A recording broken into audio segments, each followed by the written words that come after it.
terkait dengan pendidikan ya. Pendidikan, kalau saat ini kita tahu semuanya bahwa di situasi pandemi COVID-19 yang masih belum juga selesai sampai dengan tahun 2022 sekarang ini, tentunya orang tua juga akan khawatir gimana sih caranya mendidik anak-anak supaya tetap bisa optimal belajarnya.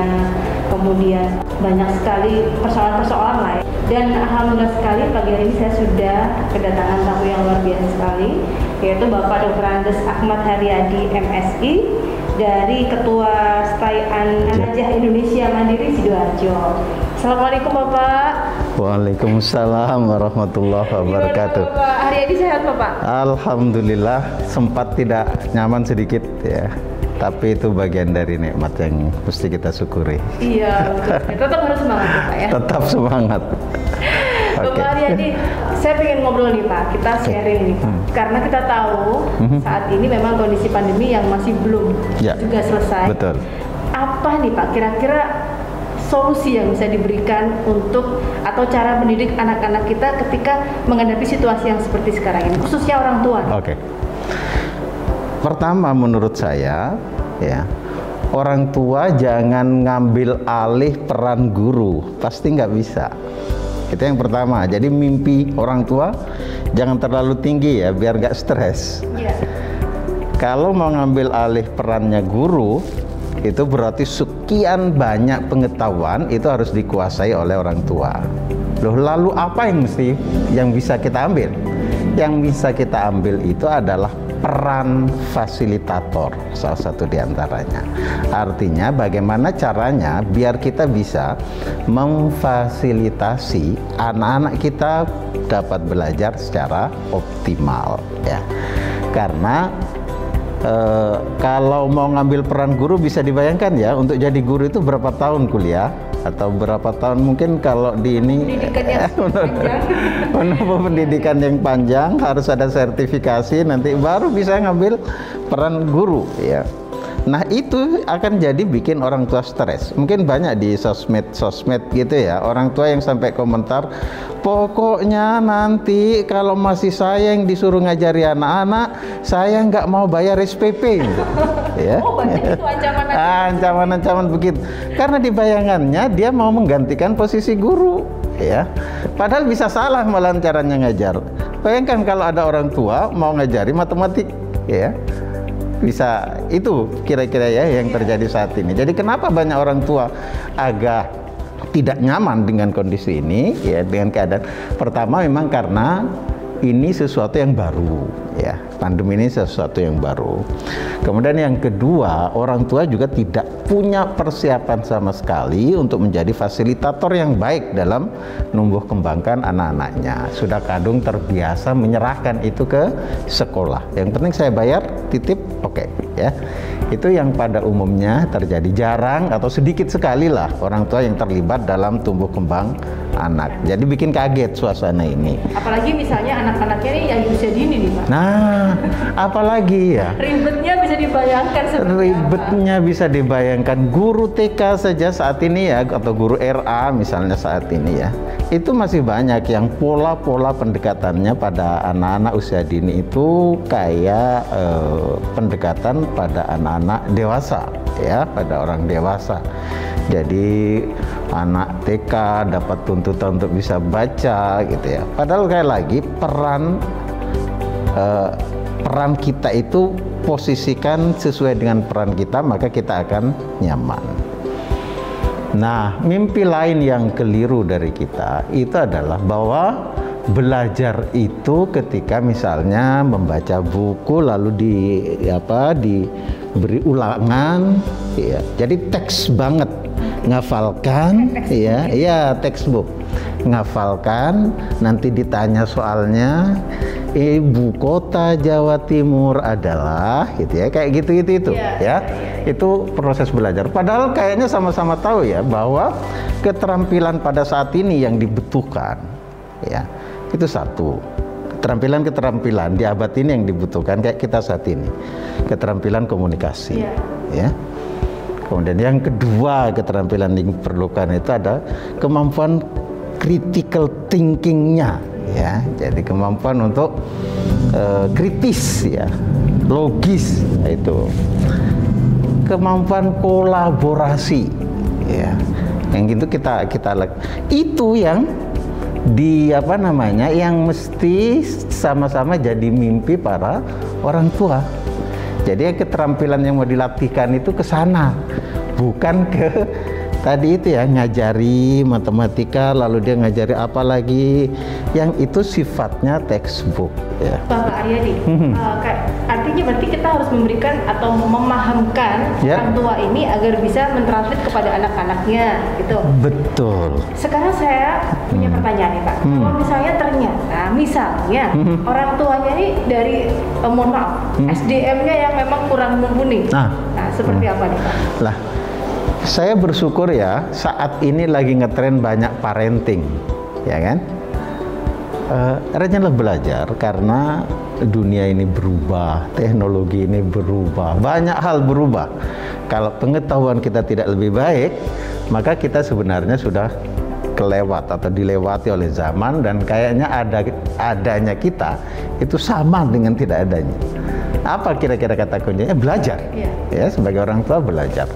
Pasti tidak bisa, itu satu kata yang salah.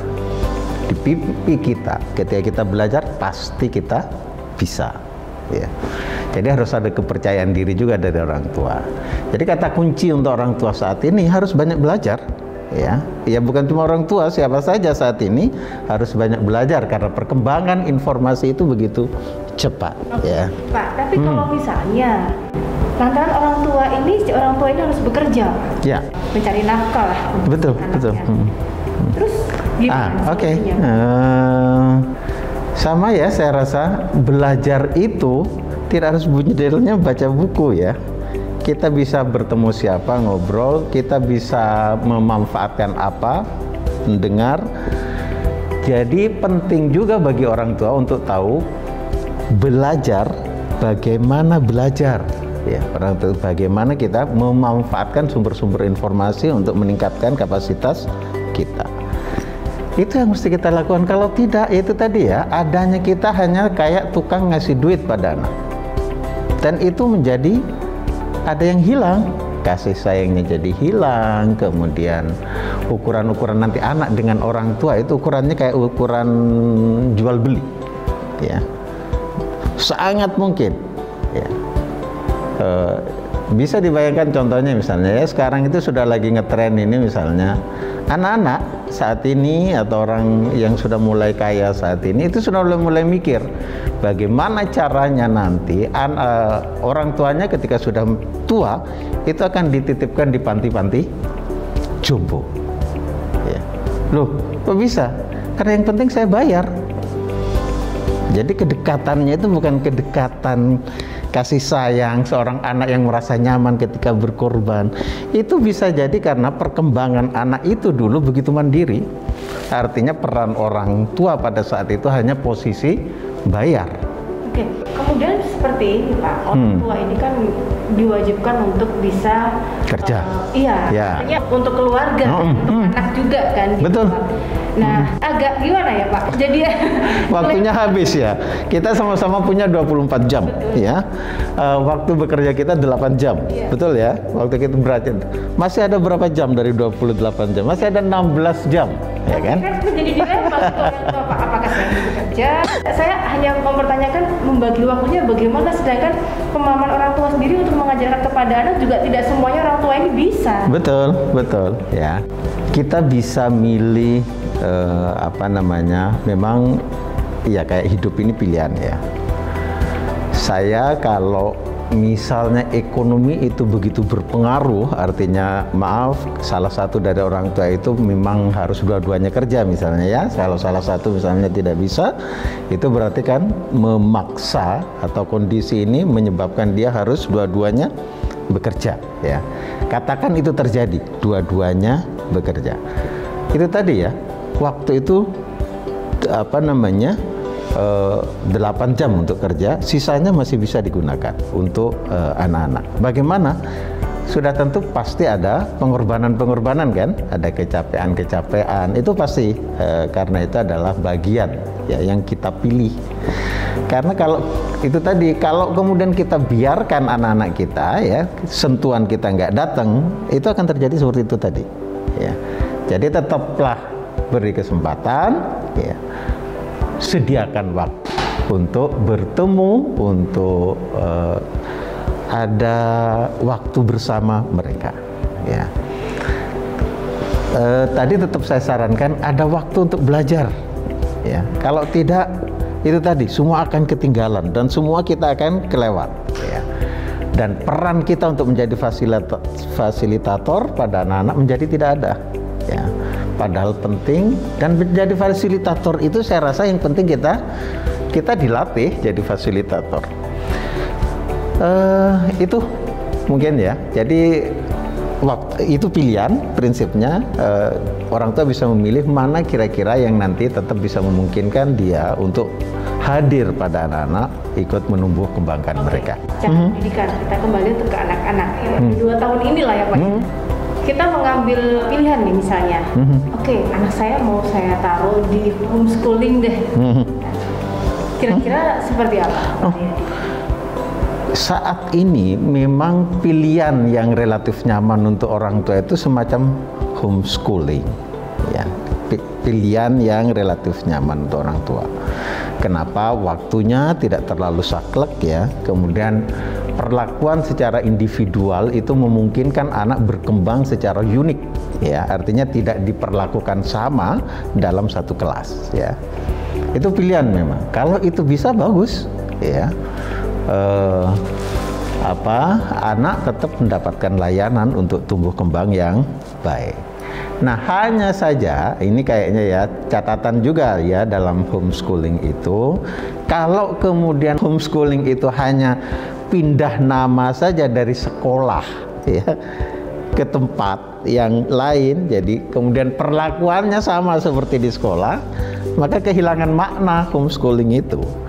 Jadi homeschooling itu harapannya sebenarnya anak itu bisa tumbuh kembang secara unik sesuai dengan kepentingan individu anak itu. Jadi bukan diperlakukan seragam persis seperti di kelas atau di sekolah. Untuk pendamping dari orang tua tadi sehingga akan membentuk satu karakter. Ya. Kira-kira begitu mungkin Pak.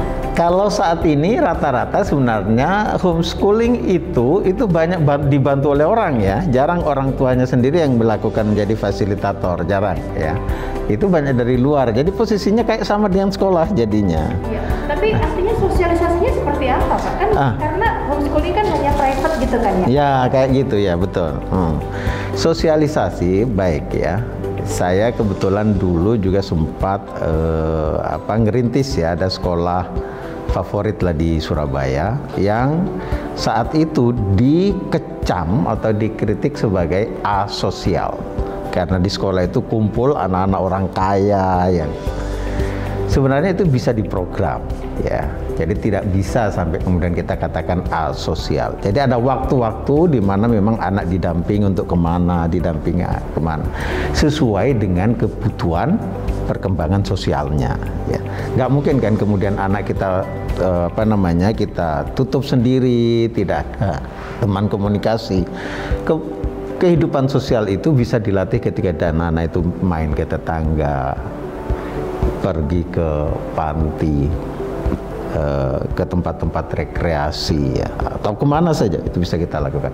Karena nggak mungkin kan anak juga dikurung di rumah. Sesuatu yang unmanageable ya, yang kita memang tidak bisa ngambil peran, nggak mungkin saya akan mengubah pandemi ini, maka tugas kita kan cuma mencari jalan keluar untuk meminimalkan dampak negatif dari pandemi itu. Katakan misalnya kehidupan yang cenderungan asosial ya karena kita di rumah, maka sebenarnya bisa banyak game-game atau apa yang bisa kita lakukan. Pakai apa?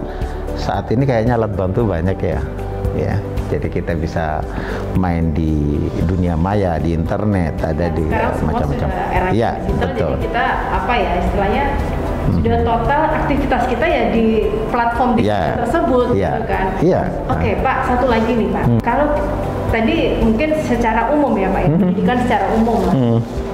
Nah sekarang kalau misalnya pola asuh terhadap anak yang berkebutuhan khusus. Keren. Gimana Pak Riyadi? Sebenarnya ini masalah panjang ya, tapi baguslah karena ini ditanyakan. Pertama ya, perbaiki mindset orang tua ketika dia mendapat anak yang berkebutuhan khusus. Mindsetnya perbaiki, mindset orang tuanya. Jangan sampai malu punya anak ABK. Ya, itu satu, penting ini. Karena bagaimanapun itu nanti akan susah diintervensi kalau orang tuanya seperti itu. Mungkin sekitar sudah 5 tahun yang lalu saya sempat memprakarsai di satu kabupaten itu agar ada kayak perkumpulan orang tua yang anaknya berkebutuhan khusus. Itu apa yang terjadi? Ada yang orang tua itu malu, jadi anaknya itu disimpan di rumah, nggak dikeluarkan. Ya, jadi itu kenapa saya bilang mindset itu penting. Bahwa anak kita, kalau kita mau bicara ayat itu ya, ada yang menarik yang maksud saya yang menginformasikan bahwa anak-anak kita itu lahir sebenarnya dalam kondisi hebat ya. Kalau Allah bilang misalnya laqad khalaqnal insan fi ahsani taqwim. Jadi pertama, bagi orang tua yang punya anak BK, mindsetnya perbaiki ya, bahwa itu tetap anak itu adalah karunia yang mesti kita amanah, yang mesti kita tumbuh kembangkan. Dia pasti makhluk sempurna ya, makhluk sempurna yang sudah tentu dengan ukuran-ukuran yang berbeda dengan yang lain. Jadi dalam kehidupan ini nggak ada produk gagal ya, nggak ada produk gagal. Itu adalah produk-produk ilahi yang sukses, yang punya potensi tetap untuk dikembangkan. Itu satu ya, tentang mindset. Yang kedua, sebenarnya pemerintah juga sudah menyediakan banyak fasilitas yang memungkinkan orang tua untuk mengembangkan anak-anaknya. Jadi ada sekolah inklusi, ada sekolah luar biasa, yang itu semuanya jadi fasilitas pada mereka ya. Nah, kalau untuk pola asuh sendiri, Pak, mungkin secara umum, ketika anak-anak berkebutuhan khusus itu masuk ke dalam kelas sekolahnya, kan karena ada pembimbingnya ya, Pak, coachnya, guru pengajarnya. Karena kondisi pandemi ini kan tidak bisa nih, orang tua ini harus bagaimana gitu cara mengajarkan kepada anak-anak yang berkebutuhan khusus ini. Oke, iya. Saya tetap konsisten ya dengan pernyataan saya bahwa orang tua itu tidak bisa mengambil peran guru. Jadi orang tua itu sebatas menjadi fasilitator. Itu yang perlu dikuatkan ya, biar orang tuanya sendiri tidak jadi stres nanti ya. Nah, bagaimana memfasilitasi mereka? Sebenarnya pola asuh yang pas bagi kita itu, kalau kita mau bagi pola asuh itu ada otoriter gitu ya, ada demokratis misalnya, kemudian ada pola-pola membiarkan pola asuh itu. Maka yang relatif aman sebenarnya pola asuh yang kita pakai kepada siapa saja, tidak harus anak-anak kita yang berkebutuhan khusus, itu adalah pola-pola demokratis ya. Kenapa pola-pola demokratis, tidak pola otoriter yang kita kembangkan di pola asuh itu? Karena mengorangkan itu sudah berangkat dari awal ya. Jadi demokratis, pola demokratis itu dilakukan, kita lakukan dengan asumsi di pikiran kita itu posisinya setara ya, bukan posisi atas bawah. Posisi-posisi atas bawah itu yang menyebabkan orang kadang ngambil gaya atau pola asuh otoriter ya. Tapi ketika di pikirannya sudah ini memang anak ya, anak itu bukan orang tua ya, walaupun dia besar kadang secara fisik ya, tapi dia tetap anak yang perkembangan otaknya, perkembangan kognitifnya itu tetap ada tahapannya. Sehingga apa yang bisa dilakukan oleh orang tua, semua pola pendekatan yang pendekatannya demokratis itu akan membuat anak nyaman untuk ngobrol, akan membuat anak nyaman untuk mengungkapkan keinginan-keinginannya. Tapi pola-pola otoriter jangan diharap. Anak itu akan sam'an wa ta'atan, tapi kadang di belakangnya tidak terjadi seperti itu ya, karena pendekatan-pendekatan misalnya yang biasa dipakai secara otoriter. Jadi kira-kira kata kuncinya, biasakanlah pendekatan-pendekatan demokratis ya, menghargai pada anak, Ya, kalau mau belajar dari Nabi Ibrahim aja misalnya ya. Ini ilustrasi saja. Kalau ketika Nabi Ibrahim itu mau nyembelih putranya karena dapat mimpi untuk nyembelih itu, kalimat yang digunakan oleh Nabi Ibrahim tahu? Fanzur madza taro. Itu kalimatnya. Bagaimana pendapatmu anakku? Itu kira-kira ya. Jadi setelah mendapat mimpi untuk nyembelih anaknya, tidak kemudian Nabi Ibrahim itu bilang, nah Abi mimpi nyembelih kamu dan ini adalah wahyu, kamu harus mau. Nggak ada begitu. Tapi yang diungkapkan, fanzur, bagaimana pendapatmu?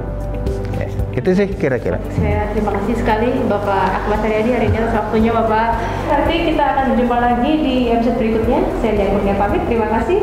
Assalamualaikum warahmatullahi wabarakatuh.